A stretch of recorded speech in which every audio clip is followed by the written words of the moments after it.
एक मौलाना जिनकी उम्र लगभग 50 साल, वो 5 वक्त के नमाजी रहते हैं।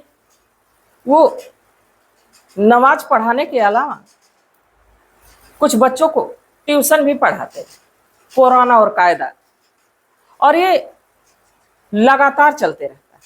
बाकी जब भी मौलाना साहब खाली होते तो छत के ऊपर चले जाते और कुछ ना कुछ पढ़ते रहते। छत से ही सटे एक महिला का घर होता है। महिला अक्सर छत पे आती मौलाना साहब को बैठे देख के उसे बड़ा ही सुकून मिलता है। मौलाना साहब से अक्सर वो हाल चाल पूछती और कुछ अपने है हाल बताती। धीरे धीरे ये बातचीत का सिलसिला लगातार चलते रहता है और मौलाना और उस महिला के बीच में दोस्ती हो जाती है और दोस्ती फिजिकल रिलेशन को मजबूत कर देती है। दोनों फिजिकल हो जाते हैं, एक दूसरे के साथ मिलने जुलने लगते हैं। और ये बात ना सिर्फ उस महिला के घर वालों को बल्कि उस इलाके के लोगों को भी पता चल जाती है। वो लोग सोचते हैं कि ये तो एक धर्म को बदनाम करने वाली बात है। मौलाना साहब को हटा देते हैं, दूसरे मौलाना का इंतजाम कर देते हैं। दूसरा मौलाना आता है, कुछ दिन तो अच्छा चलता है। बाकी इस बार मौलाना का किसी महिला से दोस्ती नहीं बल्कि एक नाबालिग लड़की से दोस्ती हो जाती है। और ये दोस्ती सिर्फ दोस्ती तक सीमित नहीं रहती बल्कि वो मौलाना उस लड़की के साथ फिजिकल रिलेशन भी बनाने लगता है, जिसकी खबर ना सिर्फ उस इलाके में बल्कि अब उस इलाके से आगे भी बढ़ने लगती है। वो लोग सोचते हैं कि यहाँ अब तो इस मजहब की बदनामी हो रही। अब तीसरे मौलाना का इंतजाम करते और इस मौलाना को चुपचाप से रातों रात रवाना कर देते। फिलहाल में तीसरा मौलाना तो आता है तो अभी कुछ ऐसी बात नहीं है, सब कुछ अच्छा चल रहा है। बाकी आज की जो कहानी कुछ इसी से मिलती जुलती है। एक व्यक्ति जो कि कई चीजों का जानकार होता है, कई इल्मों को जानता रहता है, जिससे एक महिला की नजदीकियां होती हैं और नजदीकियां कब दोस्ती होती है और कब प्यार में बदल जाती है। एक दूसरे से बेपनाह मोहब्बत करने लगते हैं और मोहब्बत एक दिन एक ऐसे खौफनाक कत्ल को अंजाम देते हैं जिसकी कल्पना कोई कर ही नहीं सकता। और जब सच्चाई सामने आती तो बेहद चौंकाने वाली होती है। तो आखिर ये कहाँ का मामला है, किसका मामला है, इसको जानने के लिए हमारे साथ वीडियो में अंत तक बने रहिएगा। नमस्कार, मैं सावित्री यादव आप सभी का यस के वारदात में स्वागत करती हूँ। उम्मीद है हमारे यस के वारदात तक की सारी फैमिली अच्छी होगी, अपना ख्याल रख रही है। आज मैं जिस सच्ची कहानी को लेकर आप लोगों के बीच हाजिर हूँ बेहद हैरान कर देने वाली। दरअसल मैं बात कर रही हूँ उत्तर प्रदेश का एक जिला लगता है बलरामपुर, और इसी बलरामपुर में एक सरयू नहर लगती है। गांव का नाम सोनपुर दुधकेवा होता है। इसी सोनपुर दुधकेवा के नहर में सरयू नदी जो सरयू नहर जो लगती है उसमें एक लाश बहती हुई जा रही थी। एक गांव वाले की नजर उस नहर में तैरती हुई उस लाश पे जब पड़ती तो चीखने लगता है, चिल्लाने लगता है। उसकी चीख को सुन के सैकड़ों लोग वहां इकट्ठा हो जाते हैं और देखते हैं कि ये तो कोई इंसानी लाश बहती हुई जा रही। पुलिस को फोन होता है, पुलिस की एक टीम आती है, डेड बॉडी को खींच के नहर से बाहर निकाला जाता है। अब उसके बारे में जानने की लोग कोशिश कर रहे थे कि ये व्यक्ति कहाँ का है और इस नहर में कैसे आया, अपने से ये इसमें कूद गया या इसको किसी ने मार के इधर फेंक दिया।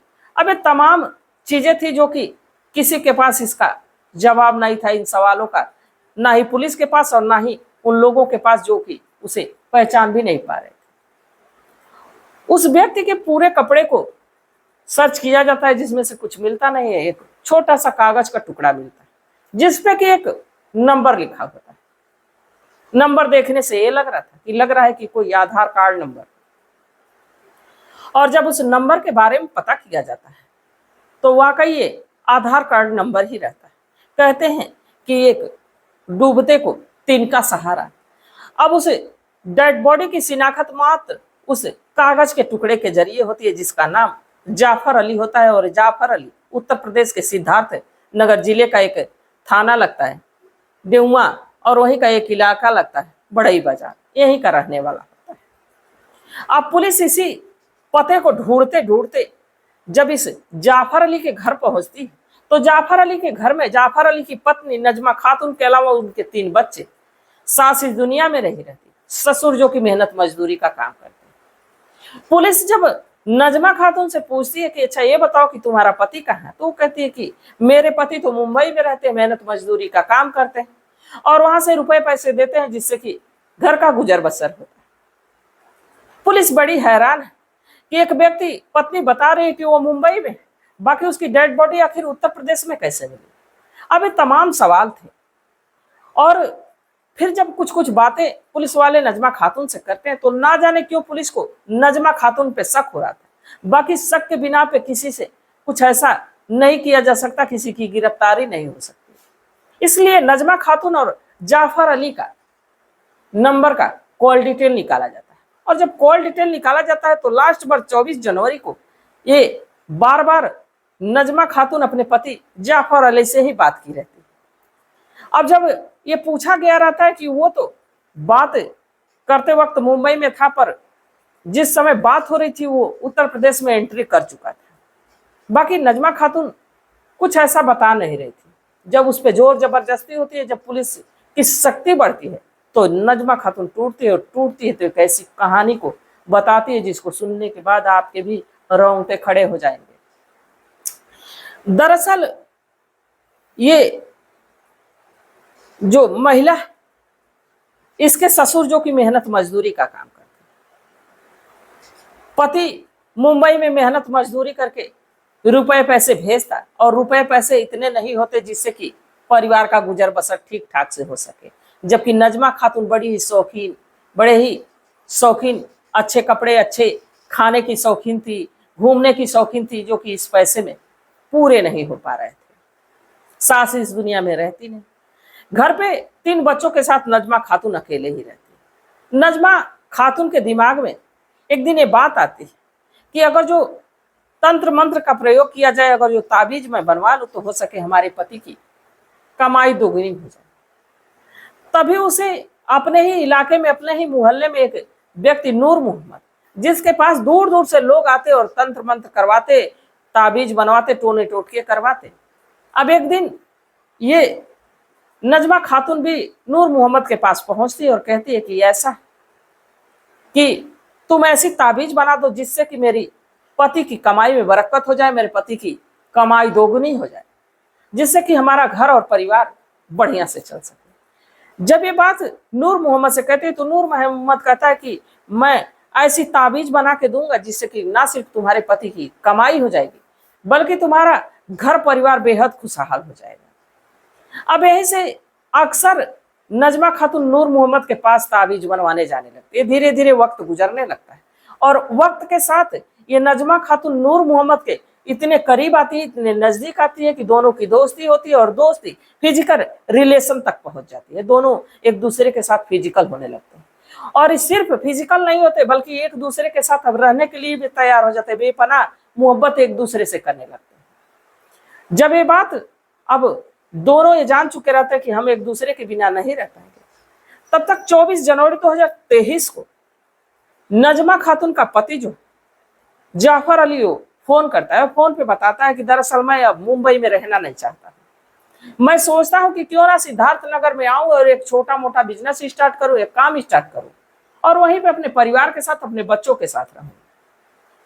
जब ये बात नजमा खातून सुनती तो उसके पैरों तले जमीन ही निकल जाती कि लगता है कि अब जाफर अली वापस आ जाएगा। वो कहते हैं कि नहीं, यहाँ आने से परिवार बिखर जाएगा, कमाई नहीं होगी तो हम बच्चों को क्या खिलाएंगे, कैसे घर बनाएंगे, कैसे हम लोग आगे की जिंदगी का गुजर बसर करेंगे। बाकी जाफर अली मानने के लिए तैयार नहीं था। जाफर अली कहते हैं नहीं, मुझे आना ही है।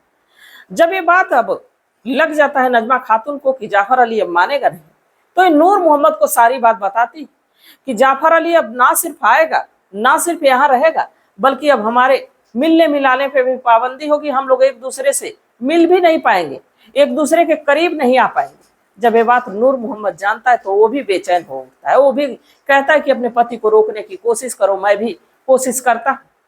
बाकी नजमा खातून के लाख समझाने के बाद जाफर अली मानता नहीं। वो आने के लिए एकदम जिद कर बैठता है और वो 25 जनवरी 2023 को ट्रेन में बैठ जाता है। और जब ट्रेन में बैठ जाता है तो अब ये बात की सूचना नूर मोहम्मद को ये नजमा खातून देती।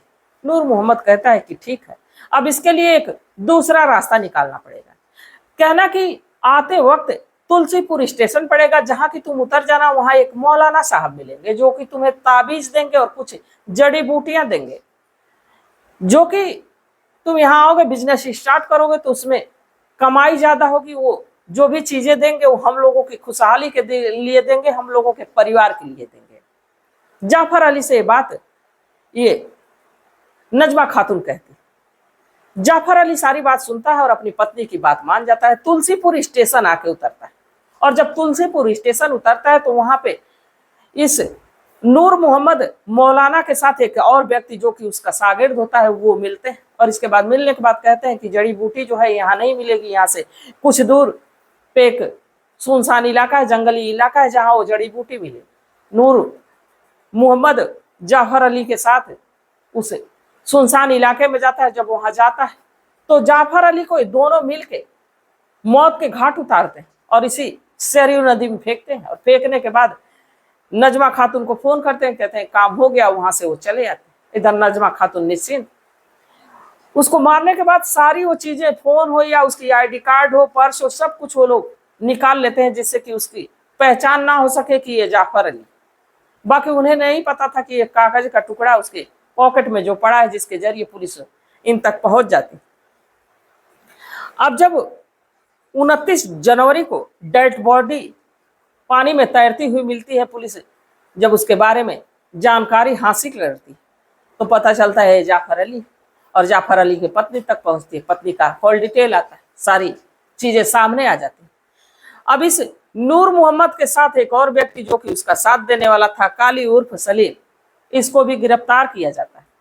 और इस नजमा खातून और नूर मोहम्मद के साथ काली उर्फ सलीम को भी जेल के सलाखों के पीछे डाल दिया जाता है। अब इन तीनों को तो जेल हो गई, बाकी उन 3 मासूमों की इसमें क्या गलती थी जो कि जाफर अली के बच्चे थे। बूढ़ा बाप जो कि मेहनत मजदूरी करके खुद का पेट पालता, दादी इस दुनिया में नहीं, पिता ऊपर वाले के पास चला गया, माँ जेल के सलाखों के पीछे चली गई। एक ऐसी महिला जो कि अपने ही हाथों अपनी गृहस्थी को पूरी तरह से उजाड़ती और अंत में पूरा परिवार बिखरने के बाद जेल के सलाखों के पीछे चली जाती है। आखिर उन 3 मासूमों का क्या होगा?